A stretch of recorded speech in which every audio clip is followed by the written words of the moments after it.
Welcome back, everybody. It's Zach here, bringing you guys another fantasy football video. In this one, very similar to the last video, I'm going to be going through each round by ADP 1 through 12 and half PPR composite rankings across all the major platforms, and telling you guys which player I think is the worst draft pick in each of the first 10 rounds. A really fun video. These are typically players that I don't find myself drafting very much unless I'm sort of getting forced into it or unless they slip quite a bit. So these are kind of like an avoid list, one player to avoid from every single round. Of course, every player has a fair price if they slip enough. I'm not saying don't draft them, but these are guys that I just don't think the ADP quite checks out on. If you guys have any disagreements or comments, let me know in the comments below. It's a lot of fun, and then I also highly recommend you guys go watch the similar video, the best draft pick in every round as well. So yeah, should be a lot of fun, and let's get into it. We'll start with round one here.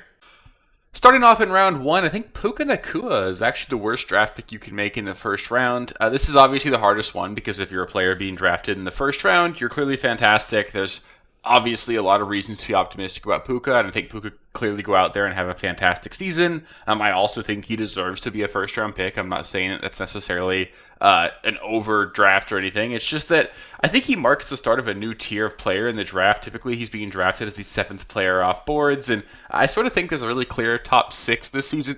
You've got the three running backs, Bijan, Saquon, and Gibbs, and the top three receivers of Chase, Jefferson, and Lamb. So after that, I feel like you really go down a tier when you get into the seventh pick overall. Puka just sort of naturally ends up being that draft selection, and I think there's a lot of reasons to be at least somewhat concerned there. He's got a pretty significant injury history. Obviously, missed a lot of time last season, missed a lot of time in college as well. So I know he was healthy his rookie season, but we've seen him get banged up before. You have added injury risk associated with Puka just because Stafford himself is already banged up, got a injured back. He's been playing through it for a couple years now. It's not necessarily something that I think is guaranteed to be a problem. But like if Stafford goes down, you've got Jimmy Garoppolo playing quarterback for the Rams here. That's a huge downgrade for sure. Then on top of that, you brought in Devontae Adams here. He is a much more legitimate target competition than what Cooper Kupp was last season. Not that Puka's not going to be the wide receiver one in this offense, but you could see it closer to like a 1A, 1B situation. Maybe even Adams gets more hyper-focused on in the red zone, so Puka has a bit of reduced touchdown upside there. There's just a little bit of concern for me. I think he could still easily finish as the wide receiver one overall. He's that talented. He's attached to a great offense and a great system. But his ADP is the seventh player overall, not wide receiver 7, wide receiver 4. That scares me a little bit, so I'm just thinking that it's kind of like the scariest pick to make in the first round right now.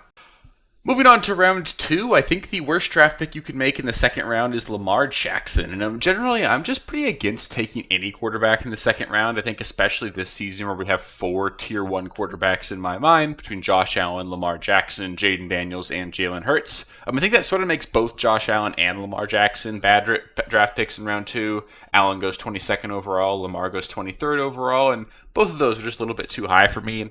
You can get Jalen Hurts as the 36th player off boards, Jaden Daniels is the 28th player off of boards, so there's a lot of room to get the same tier of a player a whole round later, right? So that's obviously just one reason not to target the quarterback here in round two. And then on top of that, for Lamar, I think he's probably the most obvious regression candidate this season of those top 4 quarterbacks. He had 41 passing touchdowns in 2024. He had 41 passing touchdowns total over the 2 years prior. 24, 17, and 16 were his previous 3 season totals. Look at those 4 numbers. You tell me which one's the outlier. It's that 41 passing touchdown season. Probably finishes closer to 30 this season. He's still a great player. I like to think we're going to get more than 24 out of him, but I think you could see him finish a lot closer to 30, and that's obviously a huge downgrade for him. So he still could finish as the quarterback 1, but just with where you're drafting him, you kind of need him to lap the field, and I think it's going to be hard for him to do that because he didn't do that last season, and he had a career best season, really. So just tough to really see that. I think Josh Allen, Jaden Daniels, Jalen Hurts are all about the same caliber player. Maybe a little bit risk associated with their touchdown output this season, and I would just prefer to have those guys where they're being drafted. We've got our first running back on this list. In round 3, I think Breece Hall is the worst draft pick you can make. I just really hate the situation here for Breece. I still think he's an explosive player, but he's got legitimate competition for touches in this offense. Breeland Allen's getting a lot of great reports out of camp. You've got Isaiah Davis there as well. They've been vocal about thinking they have 3 good running backs. Breece himself has even come out and said that I'm not their guy, and he's saying that because he was not drafted by this coaching staff. He's not proven that he's going to be the future of this position there. So there's obviously a lot of just risk associated with Breece Hall. On top of that, you've got Justin Fields there. He's certainly going to limit the rushing touchdown upside and the reception upside.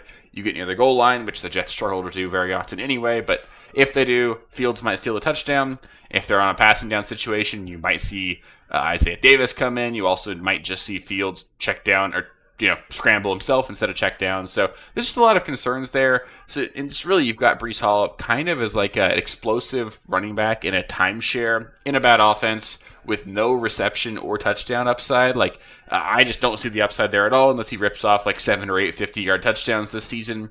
I'm out on the ADP of running back 13, 31st player overall. You need him to get incredibly lucky to pay off at this ADP, and I'm just not interested.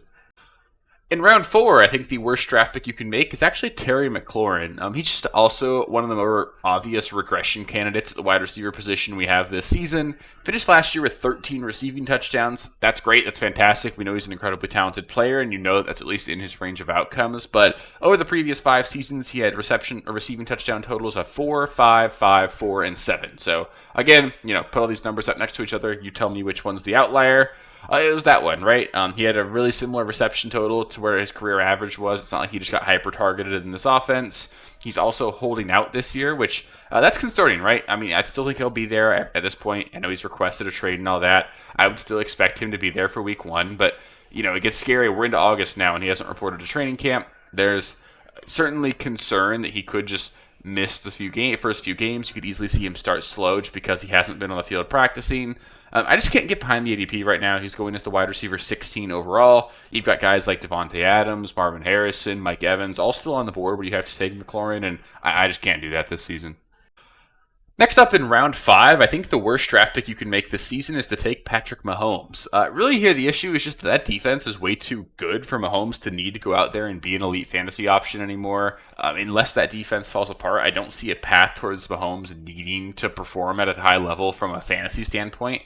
For the Chiefs to win games this season. He's still relatively expensive, right, as well. You're taking him as the quarterback 6 off the board, so right when you get past Joe Burrow. And each of the last 2 seasons, he's finished as the quarterback 10 and the quarterback 11. So you're expecting him to return to a much higher performance than he's done each of the last 2 seasons, and there's really no reason to look at this roster and think that things should change. They made the Super Bowl, winning it once each of the last 2 years.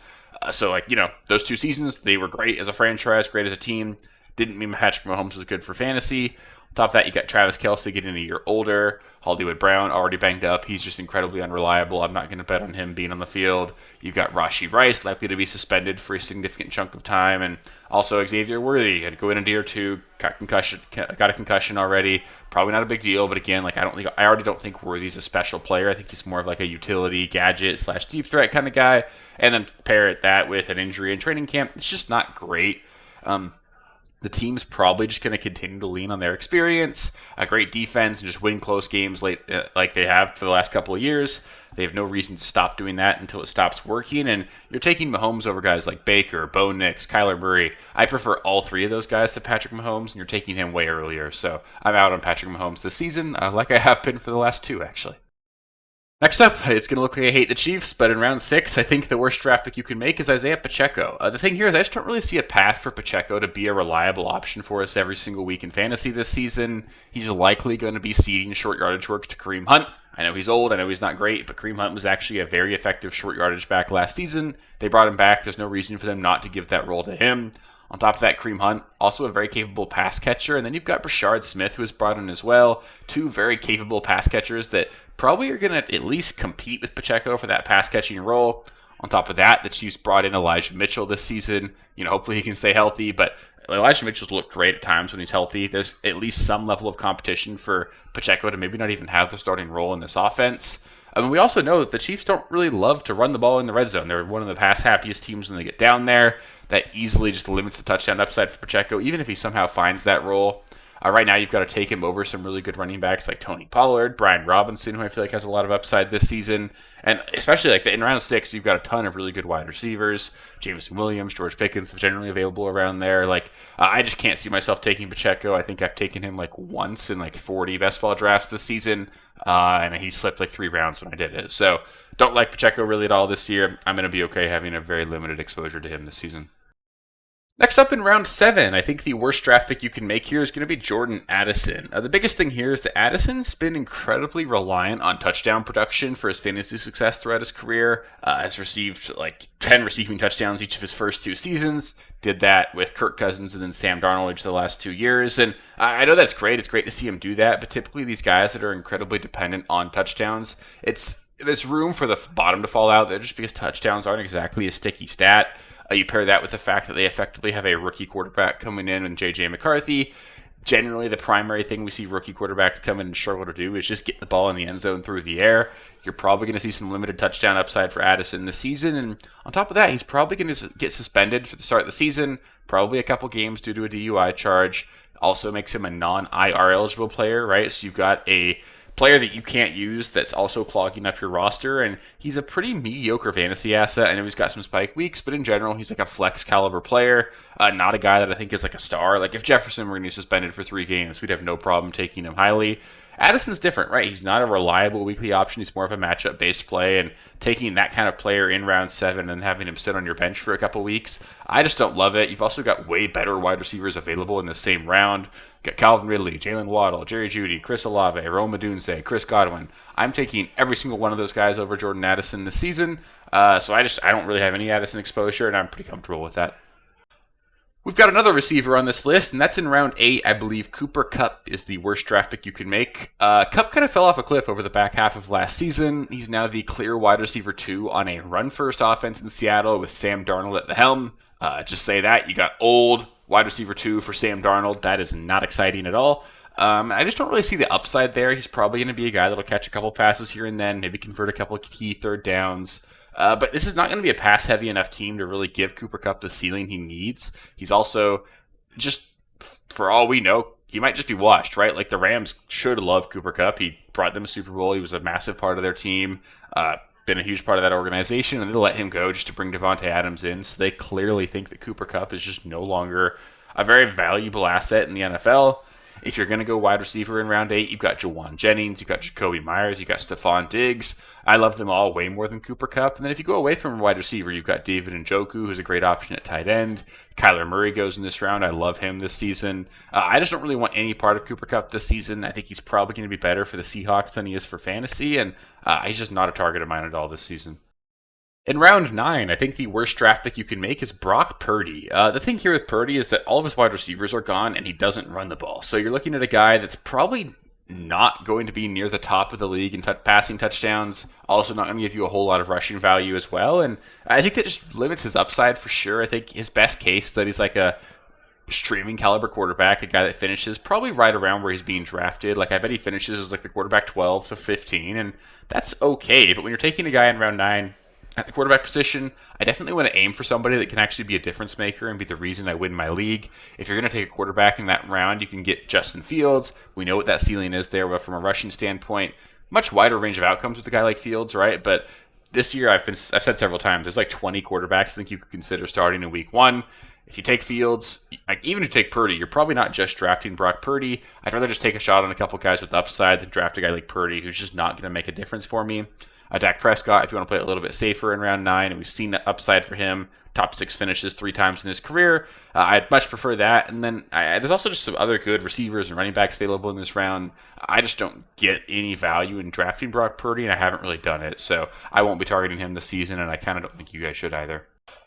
And to round things off here in round 10, I think the worst draft pick you can make is Jonnu Smith. Jonnu Smith has not finished ahead of the tight end 20 over the course of the season with Arthur Smith. For whatever reason, people got really excited when he went to Pittsburgh. They're like, hey, he's reuniting with his head coach from the Falcons and from the Titans.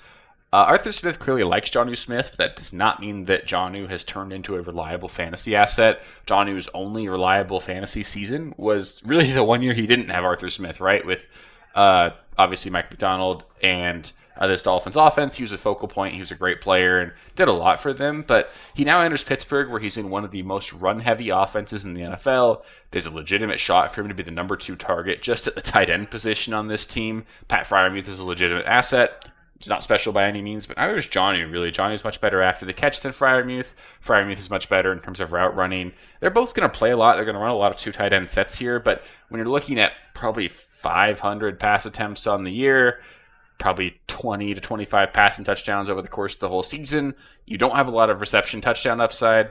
Not a lot of reception upside. Maybe they run the ball with him a little bit, but they've still got 2 running backs they like. He's just not going to be a reliable weekly option. He's going to be that kind of streaming guy that you're praying for a touchdown on, and I don't think the Steelers are going to score a whole lot of touchdowns this season. So I'm out on Jonnu. I bet he finishes outside the top 15 at the position. And in this same round, you can take Tyler Warren if you want to go tight end. Like, there's no reason to draft Jonnu. He's not going to be a top 5 tight end, and really when you're drafting this late, you want to either find someone that's going to be a surprise and be incredibly valuable, or just stream the position. I'd much rather take someone with upside, because if you draft Jonnu, you're probably cutting him in week 3 to pick someone else up off the waiver wire. That'll do it for the worst draft pick in every round. Up next, I'm going to do some more mock drafts for you guys. Figure I really want to get more of those out for you guys as we're into early August here. People are going to be drafting here soon over the next several weeks. We're going to get into preseason. We're going to have a lot of stuff to talk about. It's going to be a lot of fun. So I'll make sure to get a lot of mock drafts out for you guys. If you have any specific requests for mock drafts that you want to see, let me know. I'll make sure I get that out for you. On top of that, if you guys haven't already, just make sure you subscribe to the channel. There's going to be a ton of content all off-season and regular season long. I'll be here all year long to help you guys win your leagues, and I think we'll have a lot of fun together, so stay tuned for that. If you guys are interested, there's a free draft guide available. I'll link it in the description, so it's available for you guys. It's just a PDF you guys can open up and take a look at. Just like 10 pages, sort of like article form of players that I'm targeting and avoiding this season. It's all free for you guys if you guys are interested there. If you haven't already, make sure you like the video. It helps me out quite a bit. And then if you guys are interested in the subscriber league, let me know. I'll be getting that set up pretty soon here. I'm probably going to be drafting sometime like late August, probably like ideally like the Friday or something before the regular season, so about a week before the regular season kicks off. But if you're interested, let me know. 12 spots, myself, last year's winner for sure in, so 10 technically spots open. I know a couple people have already messaged, and I'll probably be getting them in as well. But there's limited spots there. If you're interested, let me know, and it'll be fun to have you. So yeah, should be a lot of fun, and I'll catch you guys for the next one. Peace. Thank you guys for watching. If you haven't already, please be sure to subscribe to the channel, like the video, check out these other videos here if you haven't. If you want more content, please feel free to follow me on Twitter at RealSteelFFB. I'll be more active on there as the season goes on. Thanks. Catch you later.